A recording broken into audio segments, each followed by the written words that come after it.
তো নমস্কার বন্ধুরা, আশা করি সবাই ভালো আছেন। তো বন্ধুরা, এখন আমি যে বিষয়টা নিয়ে কথা বলবো, সিনেমাটার নাম হলো জন্ম শুধু তোমারই জন্য। জন্ম শুধু তোমারই জন্য ছবিটা রিলিজ করেছিল 2009-এ। ছবির পরিচালক হিসেবে কাজ করছিলেন শাহিন সুমন। ছবিতে অভিনয় করেছেন সাকিব খান, অপু বিশ্বাস সহ আরও অনেকে। তো এই সিনেমাটা কিন্তু যখন আলোচনা করে দেখুন, এই সিনেমাটা কিন্তু বেশ ভালো একটা এন্টারটেইন করার মতো সিনেমা। তবে সিনেমার মধ্যে অনেক ভুল ত্রুটি রয়েছে, সেই সমস্ত বিষয় নিয়ে আলোচনা তো করবো না। তবে সিনেমাটা সত্যি বলছি, একটা ইয়ং ছেলে মেয়েদের ভালো লাগবে। এবং সাকিব খানের একটা প্রেমের সিনেমা যদি বলা যায়, সেটা হচ্ছে অবশ্যই এই সিনেমাটা, যেটার নাম হচ্ছে জন্ম শুধু তোমারই জন্য। তো সিনেমাটার গল্পটা খুবই ভালো, যদি কেউ দেখতে চাও অবশ্যই তোমরা দেখতে পারো। তো এই সিনেমাটার বিষয়ে এখন কথা বলবো। তো তার আগে আপনাদেরকে একটাই কথা বলবো, যদি আপনারা চ্যানেলটা নতুন হয়ে থাকেন অবশ্যই আপনারা চ্যানেলটা সাবস্ক্রাইব করে নেবেন। আর যদি আপনাদের ভিডিওটি ভালো লেগে থাকে অবশ্যই লাইক কমেন্ট শেয়ার করতে ভুলবেন না। তো জন্ম শুধু তোমার জন্য সিনেমাটা নিয়ে কথা, ছবিটার পরিচালক হিসেবে কাজ করেছিলেন শাহিন সুমন।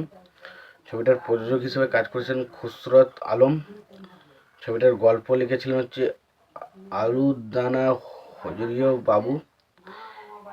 এবং ছবিতে অভিনয় করেছিলেন সাকিব খান, অপু বিশ্বাস, আলিরাজ সহ আরও অনেকে। তো এই সিনেমাটার গল্পের বিষয়ে যাওয়ার আগে ছবির পরিচালক, প্রযোজক এবং সঙ্গীত পরিচালক হিসেবে কারা কাজ করেছে সেই বিষয়টাকে দেখবো, এবং তারপর না সিনেমাটার বিষয়ে আলোচনা করব। ছবির পরিচালক হিসেবে কাজ করেছেন শাহিন সুমন।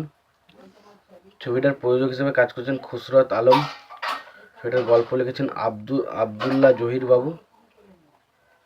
ছবিটার সঙ্গীত পরিচালক হিসেবে কাজ করেছিলেন আলাউদ্দিন আলী এবং ইমন সাহা।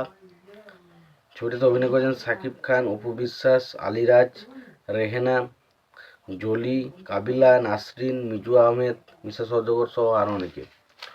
তো এই সিনেমাটা একটা পুরোপুরি প্রেমের রোম্যান্টিক সিনেমা, এবং পাশাপাশি এখানে মেন ভিলেনের ক্যারেক্টার রয়েছে মির্জু আহমেদ এবং অবশ্যই মিসা সওদাগর।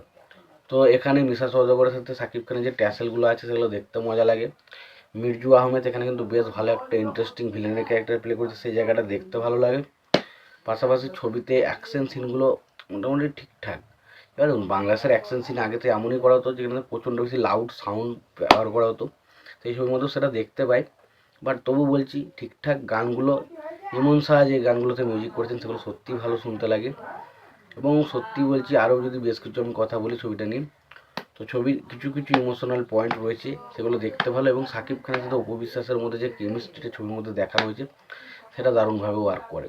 তো ওভারঅলে বলবো সিনেমাটা একটা বেশ ভালো এন্টারটেন করার মতো সিনেমা। তোমরা যদি কেউ না দেখে থাকো অবশ্যই সিনেমাটা দেখো। তোমাদের যদি সিনেমাটাকে দেখা হয়ে থাকে, তোমাদের সিনেমাটা কেমন লেগেছে জানাতে ভুলো না। ভিডিওটি ভালো লেগে থাকলে অবশ্যই লাইক কমেন্ট শেয়ার করে দিও। চ্যানেলটা তোমরা যদি নতুন হয়ে থাকো অবশ্যই তোমরা চ্যানেলটা সাবস্ক্রাইব করে নিয়ে পাশে বেল আইকনটা অবশ্যই প্রেস করে দিও। ভালো থাকো, সুস্থ থাকো, দেখা হচ্ছে পরে ভিডিওতে।